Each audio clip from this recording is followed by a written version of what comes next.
Eu sempre gosto de lembrar para todo mundo que está aqui na celebração ao vivo, que não é nenhuma frescura assim, ai, quem é Jesus? Plém, plém, plém. Não, não é. Isso aqui é o top de 8 segundos para as nossas retransmissoras. Para depois ter nosso ponto de corte no YouTube, né? Então faz parte dessas modernidades. Estamos em João capítulo 4. Vamos agora ao verso 43. Nós vamos do verso 43 até o final do capítulo 4. Estamos saindo daquela história de Jesus em Samaria, aonde ele senta no poço, conversa com a samaritana, ela entende que ela precisa beber essa água viva, ela entende e compreende que se encontrou com o Messias. Ela vai correndo e fala para mais pessoas em Samaria sobre aquilo que ela encontrou, que é o Messias. E ela volta, encontra Jesus, eles ficam ali mais 2 dias. Nós já estamos há 3 domingos nessa história. E agora, no verso 43, passados 2 dias, diz o texto que Jesus ficou em Samaria, Jesus saiu dali e foi para a Galileia, porque o próprio Jesus testemunhou que um profeta não tem honra na sua própria terra. Lembre-se que Jesus vinha da Judéia, né?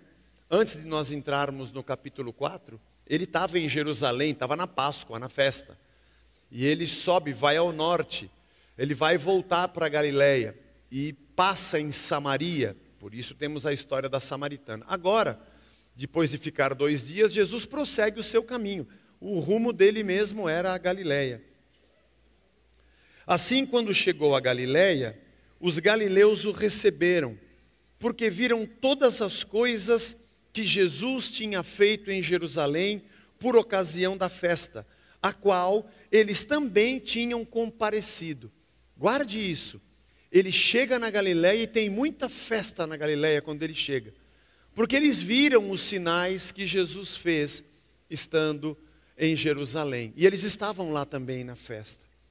Jesus foi outra vez a Caná da Galileia. Ele voltou para aquela cidade, onde tinha transformado a água em vinho. Lembra do capítulo 2? O primeiro sinal de Jesus, transformando a água em vinho. E ali, um oficial do rei, cujo filho estava doente, em Cafarnaum, quando ouviu dizer que Jesus tinha vindo da Judéia para a Galileia, ele foi até ele e pediu-lhe que fosse curar o seu filho que estava morrendo. Então Jesus disse: se vocês não virem sinais e prodígios, de modo nenhum crerão. O cara vem pedir para curar o filho, e Jesus manda uma frase dessa. Vamos entender. O oficial pediu mais uma vez: Senhor, venha, antes que meu filho morra. E Jesus respondeu: vá, o seu filho vai viver. O homem creu na palavra de Jesus e partiu. Quando já estava a caminho, os seus servos vieram ao encontro dele, anunciando-lhe que o seu filho estava vivo. Então perguntou-lhes a que hora o seu filho havia se sentido melhor. E informaram: ontem, a 13h, a febre o deixou. Com isso o pai reconheceu que aquela era precisamente a hora em que Jesus tinha dito a ele: vai, o seu filho vai viver. E ele e toda a sua casa creram. Esse foi o segundo sinal que Jesus fez depois de ir da Judéia para a Galileia. Senhor, fala ao nosso coração, nos ensina, edifica-nos nesta manhã com o teu evangelho, que nós possamos sair daqui mais uma vez abençoados pela comunhão da palavra, comunhão com o teu Espírito, comunhão da tua igreja, em nome de Jesus. Amém. Estamos na nossa jornada pelo Evangelho de João, que tem um objetivo de nos demonstrar quem é Cristo, quem é Jesus. Nós partimos do capítulo 1, Este já é o 16º domingo em que estamos no Evangelho de João. E essa narrativa, esse trecho da história que João nos relata, é bastante interessante, porque parece ser um arremate do que ele escreveu até agora. Eu quero que você sempre guarde isso, que a palavra de Deus não é um livro que foi escrito como um conjunto de ideias soltas. João, quando escreveu esse seu rolo, ele tinha a intenção de preservar tudo aquilo que ele sabia a respeito de Cristo. No final do 1º século, os apóstolos já estavam falecendo, até pela idade. A maioria deles perseguidos. João foi morte natural. Mas a ausência dos apóstolos fazia com que todas as testemunhas oculares que andaram com Jesus já não estivessem mais na terra. Não havia um material escrito. A escritura que eles conheciam é o que nós chamamos de Antigo Testamento ou escritura judaica. Por isso a intenção dos apóstolos de começarem a registrar a biografia de Cristo, suas palavras, seus ensinos, seus discursos, as parábolas, para que a comunidade da fé que estava ali com eles tivessem registrados todas as palavras que fossem importantes no prosseguimento da compreensão do Filho de Deus. E mesmo na ausência deles, a igreja seguisse. E foi assim que aconteceu. João não tinha em mente uma ideia. O que você vai fazer hoje, João? Eu estou escrevendo a Bíblia. Não, ele nem sabia o que significava a palavra Bíblia. Quando Paulo escreve cartas e epístolas para Colossos, Galácia, Filipos, aos Romanos, eram cartas. Ninguém perguntou, Paulo, você vai para o escritório hoje? Eu tenho que continuar escrevendo a Bíblia. Não, ele não pensava nisso, dessa maneira que nós temos hoje. Não pensava. Obviamente que a vida da igreja, da comunidade da fé, que tinha os escritos dos apóstolos, a história de Atos que nós já estudamos. Paulo incentiva, em Colossenses, a gente tem uma ideia disso, ele incentiva os irmãos, olha, pega a carta que eu mandei para vocês e manda para outra cidade, e a carta deles pede uma cópia para cá, para vocês verem o que eu ensinei ali.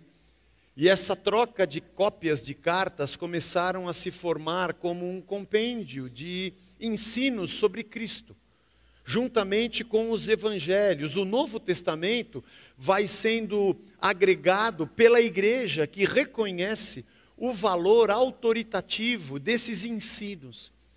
É assim que se forma o Novo Testamento e posteriormente o que nós hoje chamamos Bíblia. Isso leva alguns anos para acontecer. Muitos, aliás. A Bíblia como um todo, em torno de 1.600 a 1.700 anos, porque ninguém sentou para escrever um livro, sentou para escrever uma história. É por isso que nós não entramos aqui para pegar o texto e folhear e abrir em qualquer lugar como se fosse um conjunto de mandingas ou um conjunto de ritos a serem seguidos, como um manual ritualístico de uma religião. São histórias, são vidas, são narrativas, através do tempo, de experiências desses homens. Por isso nós entendemos que a gente precisa ler e compreender dessa forma, passo a passo. Porque o que João escreveu tem uma lógica, tem um começo, um meio, um fim, um desenvolvimento, um enredo, e um objetivo, um cerne. E João, quando escreve o seu evangelho, lá no capítulo 1, ele começa a dizer quem é Jesus, o Logos de Deus que se fez carne. E nesse texto ele fala uma frase muito interessante. Duas, aliás, nesse trecho que lemos. Ele sai de Samaria, continua o seu percurso para Galileia, e ele diz aos discípulos que um profeta não tem honra na sua casa, na sua terra natal, patris é o termo, terra natal, mas ele não é de Samaria, não é a sua terra natal. Ele não está falando da terra que ele acaba de sair, Samaria. Ele está falando de algo maior. E quando ele chega na Galileia, tem uma festa, e ele fala assim: vocês estão fazendo festa porque vocês viram os sinais que eu fiz. E eles viram os sinais porque eles estavam na Páscoa em Jerusalém. E chega um pai pedindo um sinal para que o seu filho seja curado de uma enfermidade lá em Cafarnaum. E Jesus diz apenas uma palavra e aquele menino é curado. Mas Jesus diz uma frase que deixa a gente tenso. Ele diz: vocês só creem mesmo se eu fizer sinais, hein? Capítulo 1, verso 10 e 12. Não vou ler. Você já leu comigo, nós já passamos por todos esses textos, mas você vai lembrar. Capítulo 1 de João, versículos 10 e 12. João diz que Jesus veio para os que eram seus, e os seus não o receberam.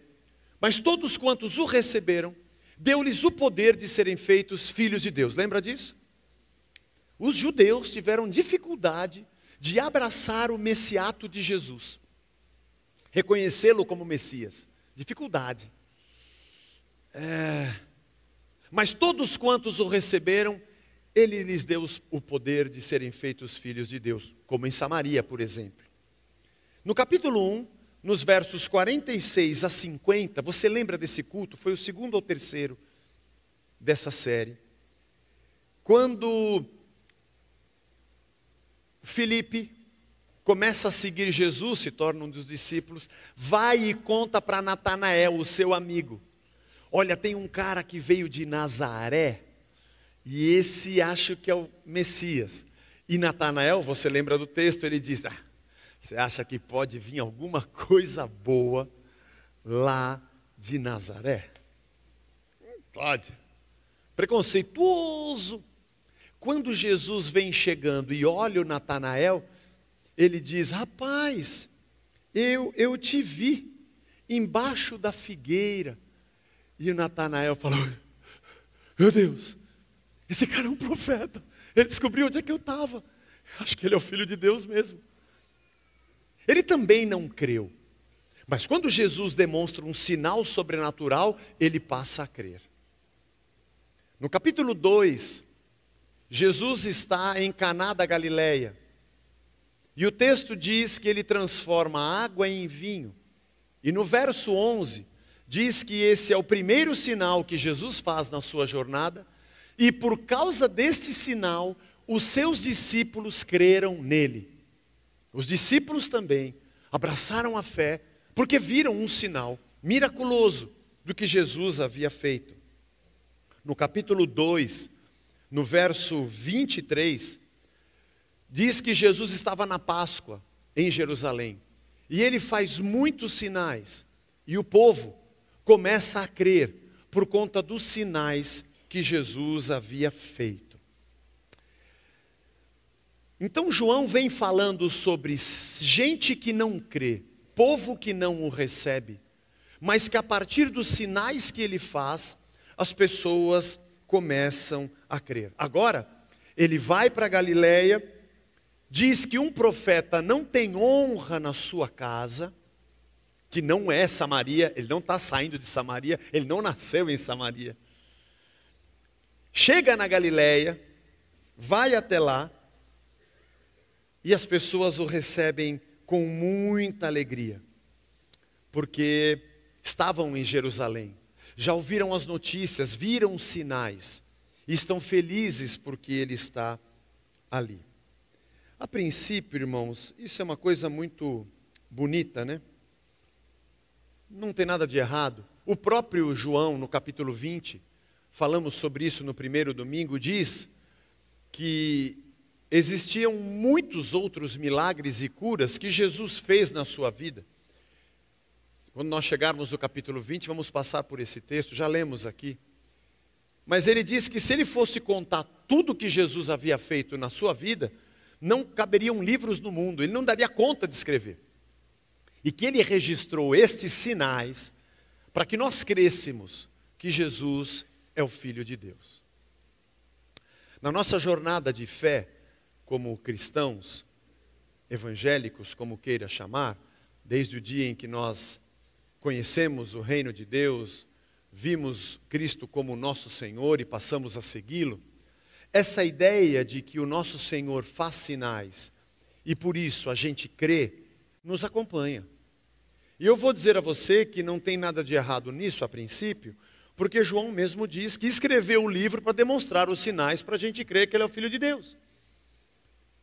E nós todos aqui, se nós pararmos um domingo para dizermos, começa da irmã lá da ponta da Lilian e começa do 00, irmã, coluna, né? Matrix, 00 até o, eu não sei quantas fileiras nós temos, o 49, 49 lá, sei lá quantos são, para dizer que começa a contar os milagres que Deus já fez na sua vida, e vem, ó, e vai passando. Irmãos, a gente tem que fazer um retiro de 1 mês, não é verdade?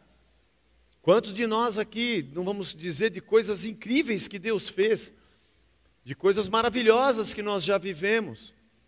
Isso não tem nada de errado, isso a princípio é uma grande bênção, porque através daquilo que é sobrenatural, a gente se desperta para a realidade do Filho de Deus, que é de verdade o nosso Salvador. E é maravilhoso, todos nós vivemos a vida inteira disso e temos muita coisa para contar. Só tem um detalhe que pode ser uma pedra no nosso sapato, dentro do que João está fazendo, porque João é muito sábio. Parece que ele está fechando a história do capítulo 4, ele não escreveu com capítulos, tá, irmão? Nós é que dividimos em capítulos e versículos para a gente achar mais fácil. Mas esse primeiro trecho de narrativa de Cristo, parece que ele está encerrando com chave de ouro. Porque ele veio para os que eram seus e os seus não o receberam. Ele vai até Jerusalém na Páscoa, ele faz muitos sinais e aí as pessoas começam a crer. Ele chama um discípulo chamado Natanael e o cara não acredita que uma coisa boa possa vir de Nazaré, a não ser quando Jesus demonstra sobrenaturalmente o seu poder e diz que tinha visto ele debaixo da figueira. Os próprios discípulos só creram nele porque viram Jesus transformar a água em vinho. E eles despertaram para crer que realmente, acho que diante de nós está o Filho de Deus. Mas ele vai para Galiléia, onde ele transformou a água em vinho, que é a terra onde ele nasceu. Nazaré é uma cidade da Galiléia, Cafarnaum foi uma cidade onde ele viveu, Caná é a cidade onde ele faz o primeiro sinal, e é a sua terra, ele está no seu lugar de nascimento. Aliás, não é de nascimento porque ele nasceu em Belém, ok, mas ele é criado na Galiléia. E ali na Galiléia as pessoas também passam a crer porque viram sinais. Os judeus discípulos, os judeus de Jerusalém, os judeus da Galiléia, creem em Jesus como Filho de Deus porque ele fez sinais. Mas João coloca no meio da história uma samaritana, de uma terra de imundos, de uma terra de pecadores, de estrangeiros, de gente que não é puro sangue, de uma mulher que teve 5 maridos e o que ela tem agora não é marido dela, num lugar daqueles que são ímpios, no lugar dos gentios, gentalha, gentalha, gentalha, gentalha, no lugar da gentalha, e essa mulher reconhece que ele é o Messias, e ela prega para aquela aldeia, e Jesus fica 2 dias, porque eles o abraçam, e dizem, ele é o Salvador do mundo, e Jesus não precisou fazer nenhum sinal. Durma com esse barulho no seu ouvido, porque nós estamos diante do povo dos profetas, o povo de Moisés, a descendência de Abraão, povo da promessa. Moisés, que escreveu lá no Gênesis, que da descendência da mulher nasceria o Messias, que pisaria a cabeça da serpente, povo que tem a palavra, povo que tem a revelação de Deus, o povo das profecias, de Isaías, de Jeremias, de Ezequiel, de Miqueias, de Oséias, de tantos profetas que disseram que veria o Messias. que ele seria simples, entraria em Jerusalém montado num animal, que dizia que ele remiria o seu povo, nascido de uma virgem.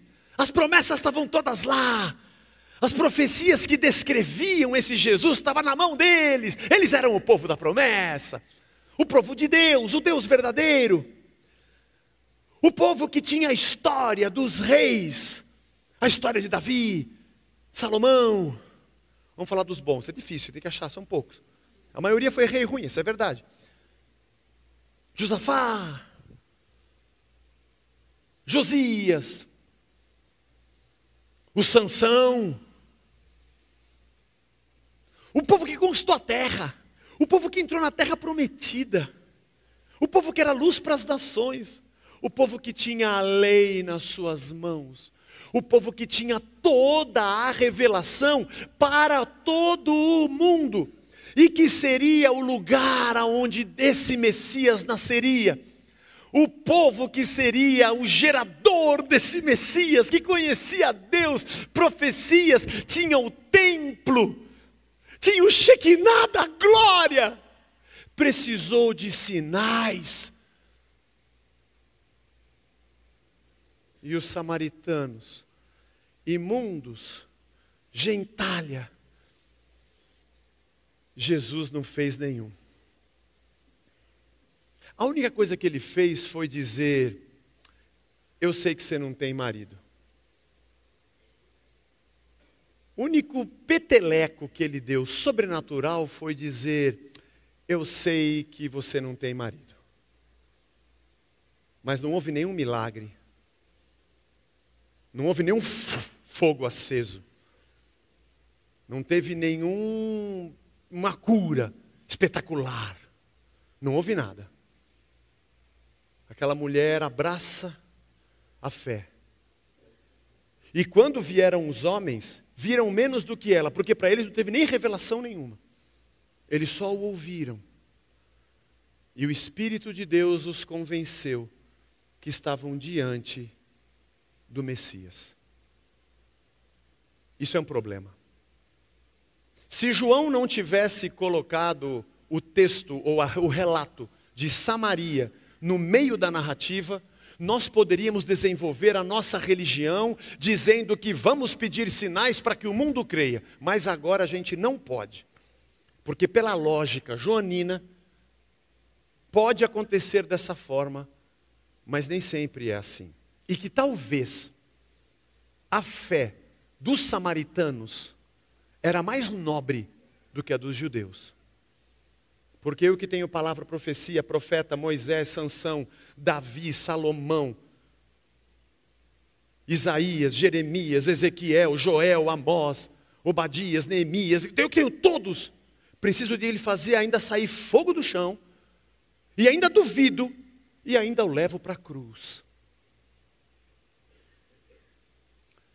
Por que você crê? Por que você crê? Não estou dizendo que o nosso Senhor, maravilhoso, ressurreto, não seja Deus que cuida de nós. Não estou dizendo. E não estou dizendo que do primeiro ao último de nós, não tenhamos grandes coisas para falar a respeito do nosso Senhor que nos ama e cuida de nós, e de coisas inimagináveis e sobrenaturais que já vivemos. A minha pergunta para você é: por que você crê? Por que nós cremos?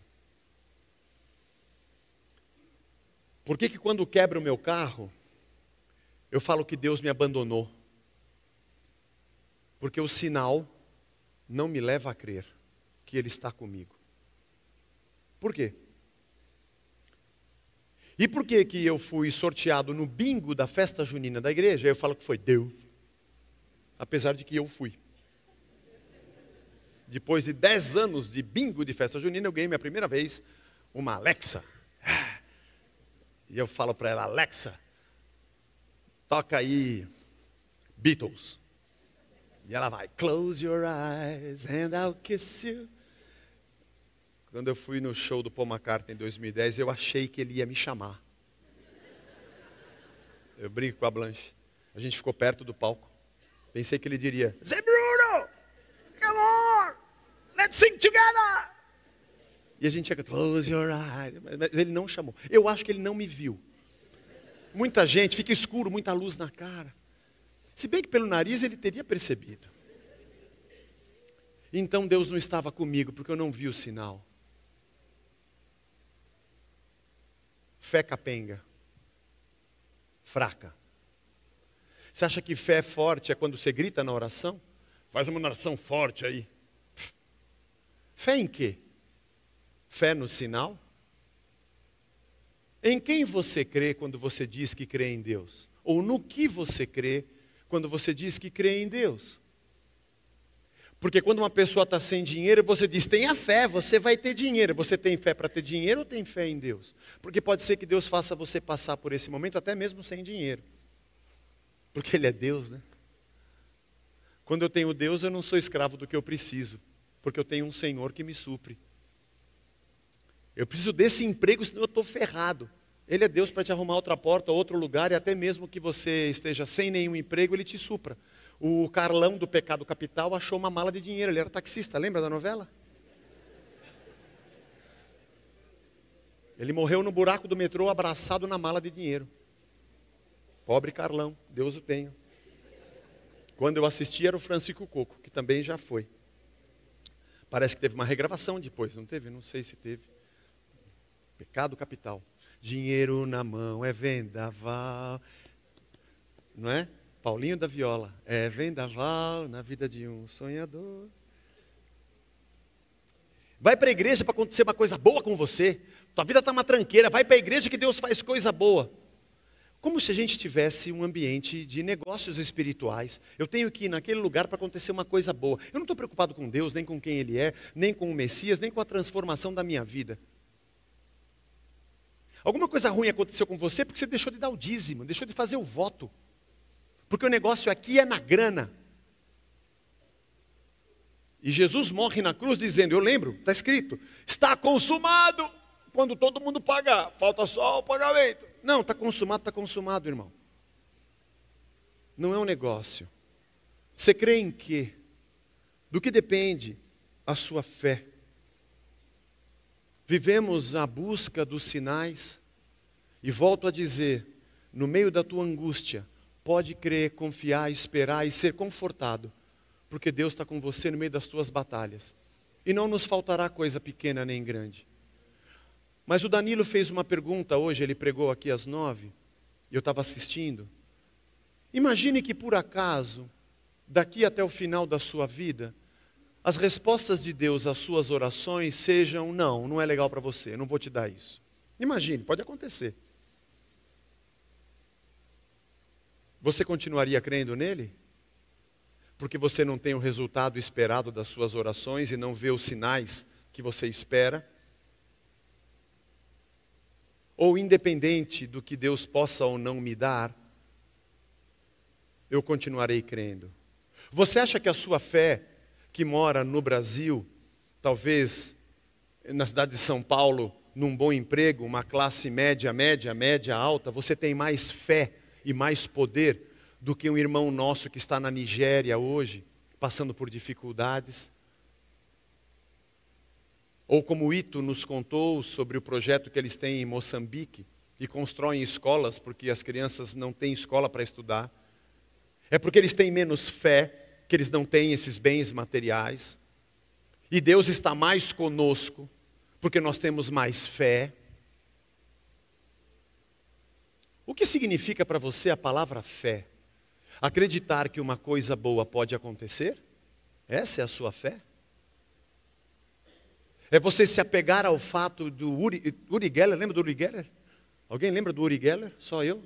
Quem lembra do Uri Geller? Levanta, por favor, irmão, não me deixa sozinho. Muito obrigado. Foi um mágico que veio para o Brasil, a Globo transmitiu a noite do Uri Geller, ele entortava garfos. Ele passava o dedo e falava, entorta, e o garfo entortava. E quem assistia falava, se ele entortou o garfo, ele pode entortar a minha vida, eu aceito. Depois falaram que era mentira, que era tudo fajutagem. Então você fica acreditando, vai entortar, vai fechar o negócio, vai assinar o contrato. Você crê no fato, você crê no sinal, ainda que ele te leve a Cristo, no que se baseia a sua fé? Eu vim aqui na Casa da Rocha, mas eu não vi nada sobrenatural. Deus não deve estar aqui. Já fizeram esse comentário comigo. Eu falei, realmente, irmão, não deve estar mesmo, viu? Nós estamos muito satisfeitos assim. Nós vamos ter a nossa assembleia daqui a pouco. Eu não posso me demorar muito, mas vai por mim. Eu li tudo. Mas se você quiser ler, lê também. O Evangelho, o Novo Testamento, nos apresenta uma vida espiritual. O termo espiritual é o termo pneumáticos. Aliás, porque a palavra pneuma, que é espírito, significa sopro, significa vento. Então o pneumáticos é aquele que é soprado por Deus, que tem o sopro de Deus. Quando você tem um elemento na mecânica que é pneumático, é porque ela tem uma pressão de ar que impulsiona algum mecanismo de alguma peça, né? O Espírito de Deus é aquele que nos impulsiona. O contrário de espiritual no Evangelho, o contrário de espiritual é material. Não. O contrário de espiritual no Evangelho não é material. O que é espiritual e o que é material. Não é. Na mente dos apóstolos e de Cristo, nunca houve a ideia de que o que é material não é de Deus. O contrário do que é espiritual é o que é carnal. Carnal é o que é movido pela iniquidade, movido pelo coração da queda, a iniquidade e o pecado no ser humano. A diferença entre ser espiritual, o contrário de ser espiritual é ser alguém que vive na maldade do seu próprio pecado. Não é o fato de ser material. E nós nos enganamos com isso e nunca percebemos essa diferença. E achamos que porque eu estou vivendo a minha vida e eu comprei aquele automóvel e estou pagando as prestações, que não tem nada de espiritual nisso. Só que eu continuo mantendo a minha maldade, minha maledicência e toda a promiscuidade que passa pela cabeça, achando que eu sou espiritual porque eu não estou pensando em coisas materiais. Achando que o culto, para ser espiritual, tem que acontecer algum sinal. Deus pode fazer o sinal que Ele quiser, eu não os nego, mas eu tenho certeza que a minha fé em Cristo existe. Não porque Ele faz sinais. Eu não fui procurar um sinaleiro, eu fui procurar o doador da vida. Tem coisas na minha vida que não mudaram. Eu tenho problemas que não se resolvem. E alguns que eu entendi que são talvez um espinho na carne e eu vou conviver com ele até o túmulo. Um dia ele vai acabar quando eu morrer. Porque nesse mundo nada nunca será completamente perfeito também. Eu não vivo essa ilusão. Nós não somos perfeitos, nossa vida não é perfeita. Nosso corpo está envelhecendo, está começando a doer um monte de coisas. É ou não é? Cabelo cai, a unha começa a não dar problema. É dor no ciático, dor nas costas. É a panturrilha, é o calcanhar, é o fígado, é o rim, agora é o triglicéride, vou ter que baixar meu triglicéride. Menos gordura, menos açúcar. Depois que eu fiz 40 anos, eu entrei numa dieta. Faz 20 anos que eu estou de dieta. Já. E você faz academia e não queima nunca. Deus é fogo consumidor, não consegue queimar mais calorias. Porque nós vivemos numa ilusão de que tudo será espiritual, e quando eu estou com Deus eu fico flutuando de maneira mística, não fala comigo que eu estou zen em outro ambiente. Mentira! Porque você acha que tem que fazer essa fuga mística para achar que alguma coisa espiritual está acontecendo. O dia que se matriculou o teu filho na escola e se preocupou com o melhor lugar para o ensino dele, você estava sendo tão espiritual quanto no dia que você orou por ele. E no dia que você pensou bem em fazer algo legal para a tua esposa, para alegrar o coração dela, tem o mesmo valor espiritual do dia que você orou para Deus te dar a mulher divina. Até porque elas não existem também. Mas também os homens não, vamos ser justos. Nenhum de nós é perfeito. Ou você acha que no momento em que você disse para o seu pai, pai, eu trouxe isso aqui no dia dos pais, Eu comprei porque eu sei que o Senhor gosta. É mais espiritual do que o dia que você fez a campanha de jejum para Deus abençoar o seu pai. Aliás, você fez 40 dias de campanha de jejum para Deus abençoar seu pai e não visitou ele 40 dias que ele esteve doente. Porque você acha que é mais espiritual ir para dentro da igreja rezar por ele do que ir lá e dar um abraço nele. Porque você acha que espiritual é aquele que vive no transe dos sinais e de uma vida que tem a fuga da terra. E porque pisar nessa terra e ser de carne e osso, vivendo o bem e a justiça, não é espiritual. Bom, se não fosse, Jesus não teria virado carne e osso para nos mostrar que a justiça, a prática do amor, da generosidade, da verdade e da santidade de Deus é tão espiritual. E não deixa de ser só porque ela está materializada na nossa mente e nas nossas atitudes.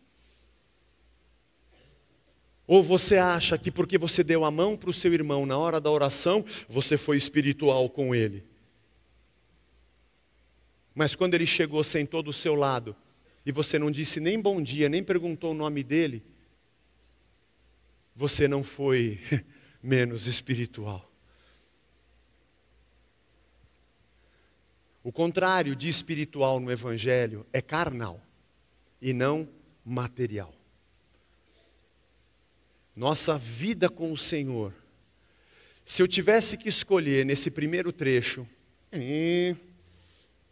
eu quero ser como um dos apóstolos, eu quero ser escolhido. Eu queria ter nascido em Jerusalém, eu queria ter nascido na Galileia, nasci no país errado, eu queria ter nascido entre os ungidos. E você, Zé? Eu queria ter nascido em Samaria. Para trocar uma ideia com aquele povo que sem nenhum fogo disse, eu reconheço, e ter um coração mais puro do que os preconceituosos Natanaéis da vida. E ter um coração mais pronto a crer do que aquele que tem toda a profecia, mas está cego para a verdade de Cristo. E quando eu encontro alguém na minha frente muito espiritual, eu fujo. Aleluia, prazer Zé, varão, Deus abençoe, glória, vamos orar. Sai daqui que aqui tem muita hipocrisia. Está querendo pintar que é mais espiritual para me impressionar, já me impressionou negativamente.